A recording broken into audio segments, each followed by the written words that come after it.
السلام علیکم. زیم سیف الله محب کاکا خیل ایڈوکیټ سپریم کورټ. نن چې دا کوم ټاپک زه ډسکس کولو والا یم هغه دی 14 فورن ایکټ. دا 14 فورن ایکټ چې نو نن سبا ډیر زیاتو خلکو باندې لګېدلي دي او ضمانتونه چې نو هغه مسترد شوي دي د عدالتونو نه. دې کې داسې کسان دي چې پی او آر لري، ای سی سی لري، تذکره لري او یا چې نو یو ان سی آر شارپ والا چې نو کاغذ لري او ضمانتونه یې چې نو هغه لاندې لوور کورټس کې نه دي شوي.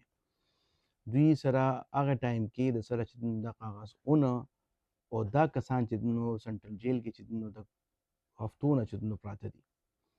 د روجو کې ډیر زیات خلک چې نو پولیس والا ونیوله او یو وایز نوټ چې نو هغه وچلېده په ټول واتس اپ ګروپس کې د پولیس والو چې کم از کم د هر یو پولیس سټیشن والا چې نو هغه به 100 کسان چې نو هغه پوره کوي.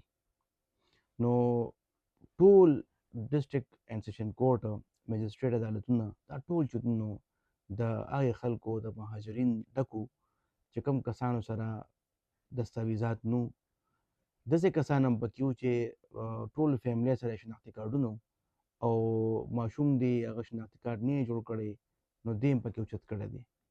داسې کسان پکې وو چې چا سره پاکستاني ودونه کړي دي او بچي چې نو د هغې واده نه پیدا شوي دي.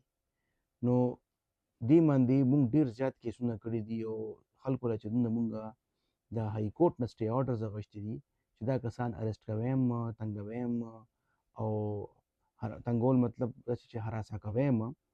نو مخکې ما دا ویلي دي چې ځان لیګلایز کې ځان له چې نو عدالتي حکم واخلې چې تاسو ژوند چې نو په ارام تېرولی شئ. پی او آر ای سی سی باندې هم چې نو ما تاسو ته لاره ښودلې ده چېرې چې چا سره دا وي او دوی دلته وخت تېر کړی وي په پاکستان کې نو هغوی 4 کاله چې تېر کړي نو دوی سره دا حق شته چې دوی درخواست جمع کړي وزارت داخله کې.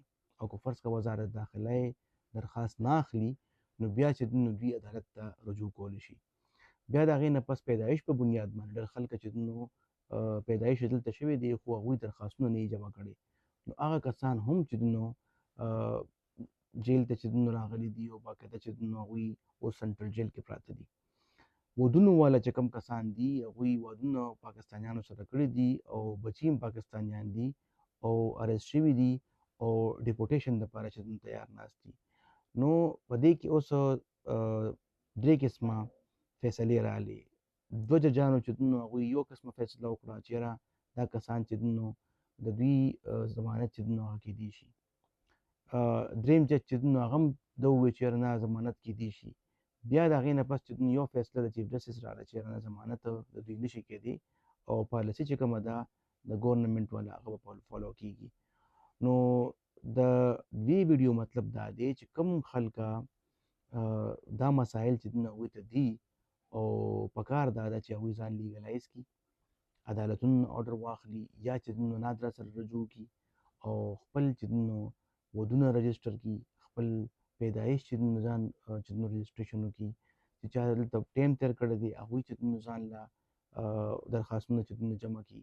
نو دې سره دا ده چې دې سره ستاسو چې کوم دلته اوسېدل وي هغه به لیګلایز شي، تاسو ته چې نو پاکستاني شهریت چې نو هغه میلاویدی شي. ډېره مهرباني. السلام علیکم.